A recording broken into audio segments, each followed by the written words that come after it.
Hi, Nadine. Could we start, please, by introducing yourself and telling me why you decided in this career, please? Well, thank you, Nuha. Thank you so much for inviting me to talk to you today. I'm really inspired by your work. I am a children's book writer and illustrator. I'm from Syria, and I came here 10 years ago because of the war. And I've always wanted to be a children's book writer as something that I just knew that I wanted to do. So it was bigger than me. And I started my first book when I was 8, and here I am. Oh, nice. Yeah, and who do you write your books for, and how do you choose the topic of your books? Good question. Thank you, Nuha. I try not to think of an audience when I write my books. I just write stories that I love to tell, and I think it's a good story that should be told. But I mean, in the same time as well, for example, when I wrote my book Tomorrow, I had Syrian kids in mind. I wanted to tell them that the war is temporary and there are lots of kids are going through what you're going through and it will be over. I didn't expect it to have good feedback in the UK, and even children here in the UK who never been through war related to it, related to the anxiety that the child is going through, and how he made the best out of a difficult situation. So all to say at the end that children are curious on all the topics. So I don't like to separate audiences. And when you write a good story, it can be universal for everyone. You know, like we've been refugee as Syrian, you know, and all our children, they've been spread all the world, you know. Like I'm from Syria and you're from Syria, our children down here. And what do you think, like British children, they can do to help refugee and refugee children and feel a sense of belonging? I mean, this question I always ask myself, to be honest, you know, like as representing refugees. I always ask myself how we can raise awareness and stuff. I think children don't need to do anything. They just need to play together and it's enough. I think the most important thing that we need to raise awareness about is kindness and empathy, and how being different is good. And we don't have to be similar to play together. We can speak two different languages and we can come from two different cultures. But at the end, we all play the same way. We all climb the trees in the same way and we all love parks. So from what I've seen, and I've been visiting so many schools across the UK, children are so beautiful. They play together nicely. I don't see that they have to do anything at all. I mean, just the school, they can raise more awareness about empathy, about understanding, about how differences should be celebrated rather than scared. Because I do understand that sometimes what's different from you is a bit scary. So most of the work should be based on the teachers, on the school itself, on the people who are involved in the system rather than the children, because they're just so beautiful and they just play together. They just integrate so beautifully. You don't have to tell them anything really. Yeah, I mean, yeah, I agree. Like children, they're really very beautiful when they play together, you know. And yeah, children doesn't just need to be friends and neighbors and you know, like a colleague and like classmates. Only things they can do.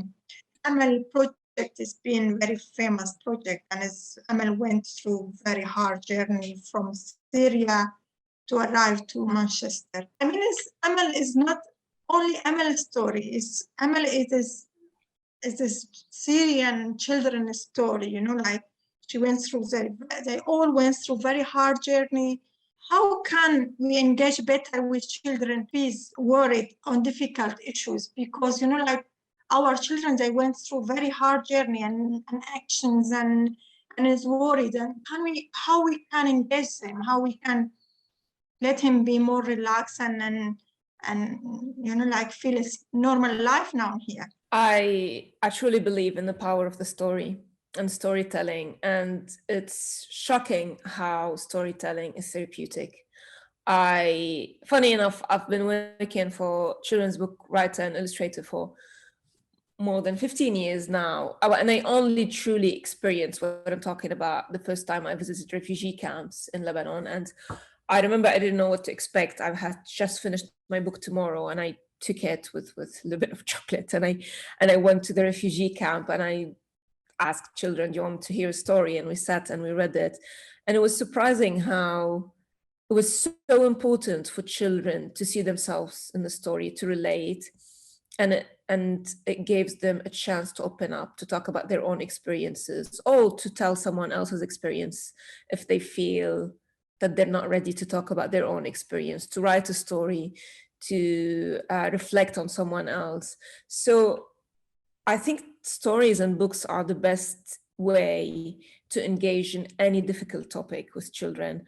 And we just have to read the book, throw the topic here, and you'll see the magic that will happen, and what children opinion will have, and how they will relate, and how they will see the characters is doing to get over the obstacles, and then they just learn from it this way. Thank you very much. I mean, we're back to Little Amal. Little Amal, Yeah. for me, like, is really incredible story, you know. If you tell Amal a story to people, like to children and young children, you know, what I will learn from it. I think we can all learn from Amal's journey, and it's not only children. And there are a few key points that I found that are so impressive and so beautiful about Amal's journey. Well, I mean, first of all, and foremost, and for me, the most important thing is, in addition to the resilience and the determination that Amal has, just a child walking by herself all the way from Turkey to the UK, that's something we can all learn from, including children. And that is so beautiful to show us how just keep going, basically, and keep having that resilience and determination to get to your journey. But also what's so beautiful about Amal is such an empowered character. She comes with her culture. She comes with her memories and her identity, and she spread it with magic every time she stops by in a city. And that's what refugees do. And that's the beauty about refugees. Yes, they come from difficult situation, from war, they are escaping, and they might need help, but that for no any means makes them less empowered. And actually, they give a lot, much more than what they take. I can't think of any community that have a refugee that they settled in. That community became much richer, much more beautiful. They bring their food and their music and culture, and a lot of what the UK is about is its cultural diversity. And I can't think of London being London without all the different communities that settled in. I would say another point about Amal's journey, and something we can, I hope people would learn from that, including children, but mostly as well people in who creating laws, and that Amal is not being treated as a burden. In every city she stops, she is celebrated. And this is how refugees should be treated. And it's really tiring to see a lot of the media, a lot of the films, a lot of the movie, a lot of the artwork that has been done about refugees is looked at as this burden that need to be helped. And what should we do to help this group of people or this child?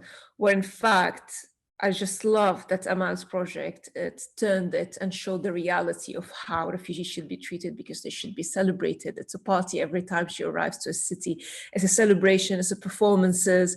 And I hope it is an inspiration for everyone. Yeah, I mean, should be like this. Yeah. Can refugee children use their storytelling to help them managing their bad memories of change, journeys, and loss? You know, like telling their story proudly and being helping them to forget about bad memories they have, you know? What do you think about it? Yeah, I mean, again, that brings us back to important storytelling, brings me back to the point that I was talking about, and how storytelling is therapeutic, because you do have the power to change the narrative that you want in the story that you write.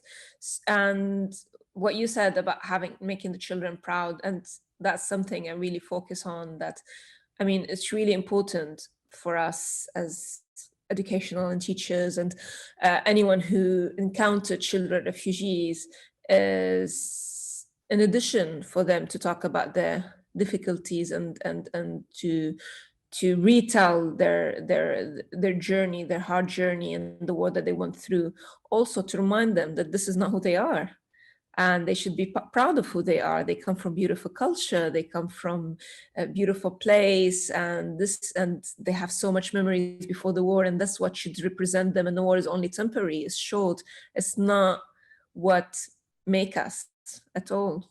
What does home mean to you, Nadine? And how did you think and write about home and belonging through your work? How you write about Damascus, about Jasmine? You know, like, I feel like I get very emotionally when I asked you this question, because so many lovely stuff about Syria to write on it, you know, about it. So many nice memories. So true. And it is a difficult topic. I agree. When you asked me, I was like, oh my God, it's a hard topic. And it's such a big question. What is home to you? I mean, some people can tell you home is family, or some people can tell you home where safety is. I mean, for me, I personally,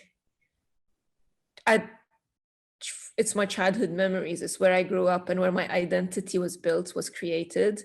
And that was back in Damascus. I remember when I first arrived and I wrote my book, The Jasmine Sneeze, I just didn't think that I was writing the book out of pure nostalgia. For me, I was just writing a story that I want to write. And then when I finished the book, it's all about the sun and the beautiful summer nights and the jasmine and the courtyard and the marble floor and the arches, and something that we really, really miss. And mostly we miss the sense of community and people warmth there, because sometimes you do feel like you might get lost here in a very big place. Where we lived in small Damascus, where people all knew each other, and you would walk and say hello for everyone, and you become a friend with the person who sells the vegetables and the meat. And so it's a very different culture, where here life is busy.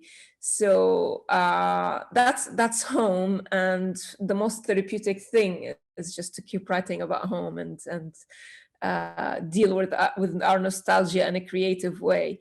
But that being said, I mean, I found a lot of living in London slowly feeling like home, having so many supportive communities around us, being in an enabling situation where you feel like there's so much support for creativity and for your work. So that's as well, which I shouldn't forget about that as a writer. And I hope one day I can start writing about London in the same way I write about Damascus.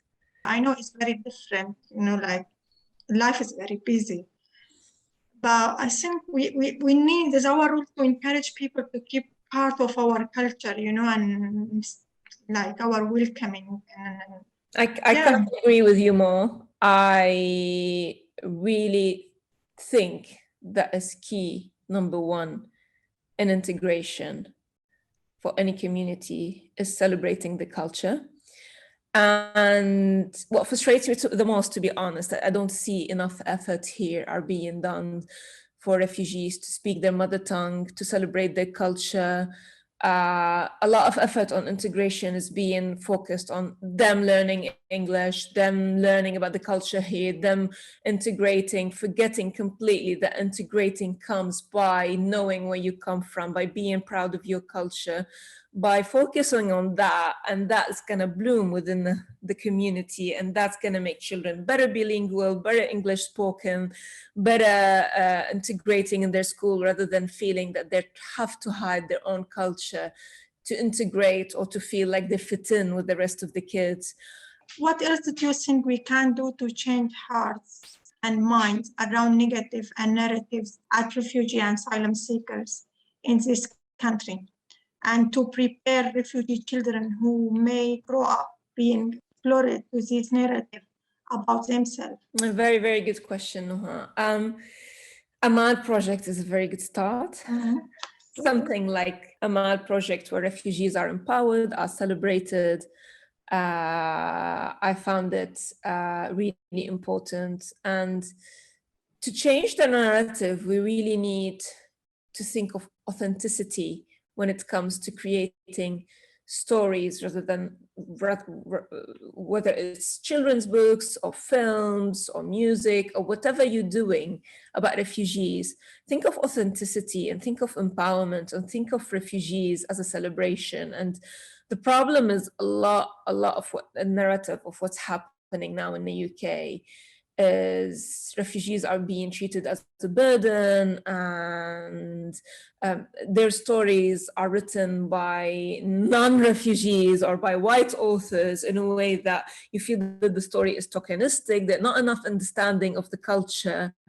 And that can only harm. I mean, I know that is done with very good intention because they want to write stories about refugees, but if you don't tell refugees to tell their own stories, if you don't involve them in every project, if you don't really create empowered narrative about them, then the status quo will continue and there will be a negative perception about them. It makes me really sad, for example, when I read a lot of children's books about Syrian refugees here in the UK. The character is always in the background and is always waiting for this white white savior, let's call it, or like the kind savior who's coming to help them. And I would love to see stories that where refugees are helping and giving and showing how they have so much to give, rather than portraying them in this disempowered way. You're right. I mean, I always don't want separate our children from different, like at school, we don't want to say like these children, they are refugees. They say, well, I don't like this identity, like people calling us as a refugee. Maybe we are refugee, but like after 1 year, you feel like you become from this big community, you know?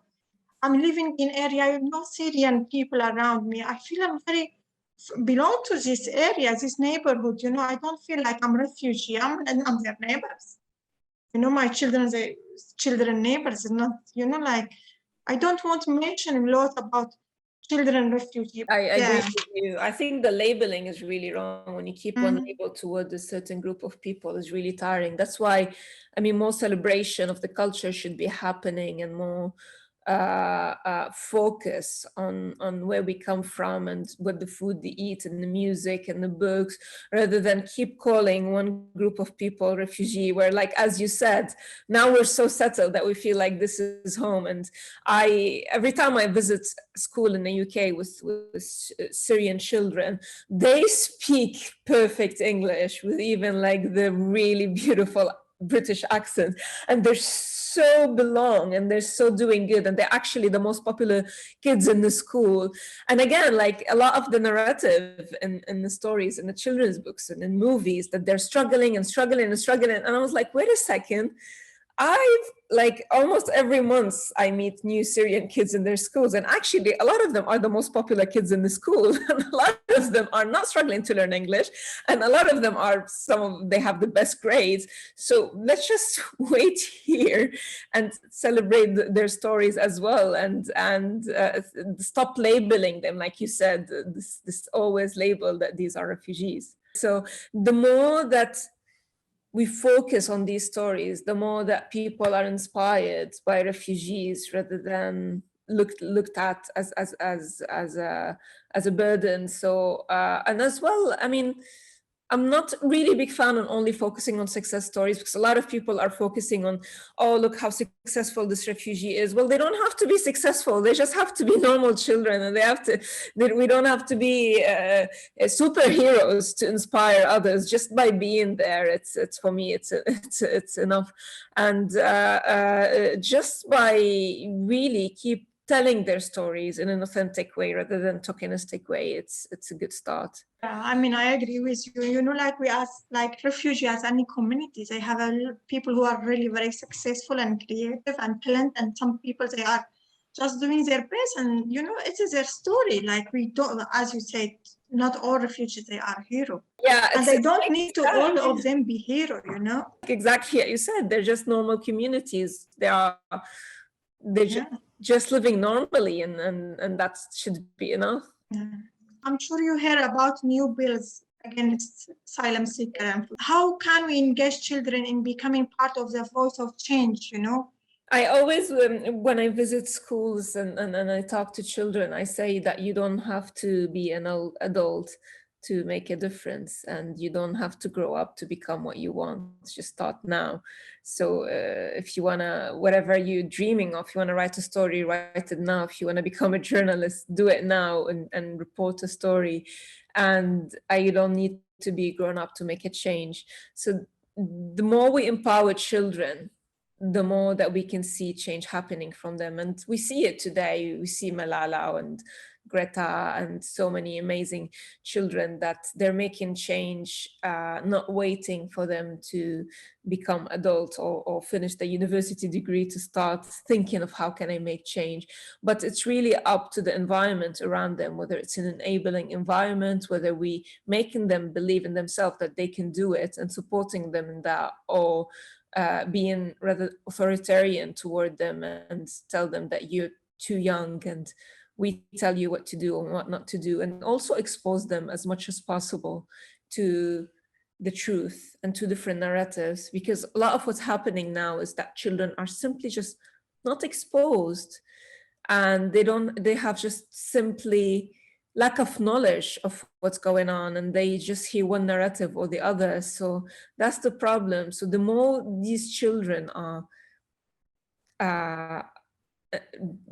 exposed to so many narratives and so many cultures and so many reality rather than one narrative or the other, the more empowered they're gonna feel. Yeah, I mean, we as parents, refugees parents, we have a lot of in our shoulder to do, you know. Mm-hmm. It's very big task for us to make like this balance between teaching our children our culture and learn some new culture from this, our new community. I feel it is very big challenging for us as parents also. But how can refugee parents make their children proud of their history and identity? For example, how can Syrian parents help their children to engage and feel English, but also be proud? I have a toddler myself, and sometimes I feel like it's heartbreaking that he answers me in English. I only talk to him in Arabic, and I want him to be proud of his identity and his culture. What I do is just keep trying. So first of all, and that's something I can't stress enough for everyone, please talk to your children in Arabic. Don't let them lose their mother tongue. Your language is your identity, and it's the root of any tree, and it's the key for better English. It's a key for better any second or third or fourth language that you want to learn. So don't give up. I sometimes give up. I sometimes switch. I personally guilty of it, that I feel like I'm overwhelmed with English because it's everywhere around us. But I keep reminding myself that this is my mother tongue and I don't want my son to lose it. It's a gift that I'm giving it to him. So that's as a start. Second thing, for example, is at nursery. So I went and I asked them, are you celebrating, for example, the first day of Eid? And they said, no.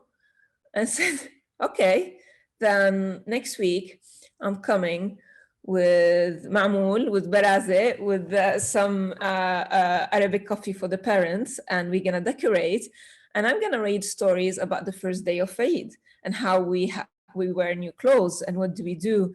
And I ask all the kids to wear new clothes if they can, and I even involve the parents, and we had such an amazing day. And I believe that all schools hopefully are welcoming if the parents are starting initiatives in your community. There isn't any celebration for your holiday, then just do it. Make sure you get your children enjoy it and play and see, and even don't only invite Syrian kids to the party. If you're making a party, invite all their friends. Let them be involved in his culture. Let them be understand, read stories about their culture in the school. The more we do that as parents, I think the more it becomes systematic. Now it has to be only individual effort, but I think if we started slowly school would change, and then you will find more diversity celebrated. I feel like British community, they are welcoming us, but we also need to put some effort, you know. No one here will teach us our culture. We need to teach them our culture, I think. Yeah, and it's not about teaching, it's about celebrating it together. For example, my son was celebrating Diwali the other day in the school, and a lot of the Indian parents were coming and helping teaching them to make candles. And the other day when we sat and painted together, he said, "Oh, are we decorating for Diwali?" And that is beautiful, and that's what I want. I want us to rather than teaching, just playing together and celebrating together and enjoying it. Yeah, you're right. I mean, as a writer, you know how language is really incredibly important, you know, and you just mentioned, you know. What's your thought about it? Again, it goes back to the labeling. I mean, I'm not sure. I'm just like not sure about the whole labeling and naming a group of community in one name or the other. Ideally, we break all of those labels and all of those names, and we look at each other as just communities living together rather than labeling each person in one way or the other. Now, how can we avoid it? It's a long process. I think it's not something that comes one day or the other, and unfortunately, you do need some labeling in order to get over them, if you know what I mean. Yeah. You need to remind people of refugees. So one day we get to a level where we don't need to use the word refugees, and we think of them as just another group of people settling in our neighborhood. In children's books, there is always this BAME authors, like the Black, Asian, and minority ethnic. And I always say, unfortunately, we do need this label now in order to see more diversity in stories, but I really hope that we get over it later. I mean, to get enough support, but later get over it and all authors looked at in the same way rather than labeling each other. Thank you very much. I mean, I will ask you last question. Yeah. What are you working on for future now? What's your plan for future? There are always books coming up. I'm doing one book now for Scholastic, and I'm happy that this book is the profit of it will go to Three Little Peas, which is a charity that helps Syrian refugees in Greece. Other plans, just keep writing more stories. Thank you very much, Nadine. I really appreciate you give us this time.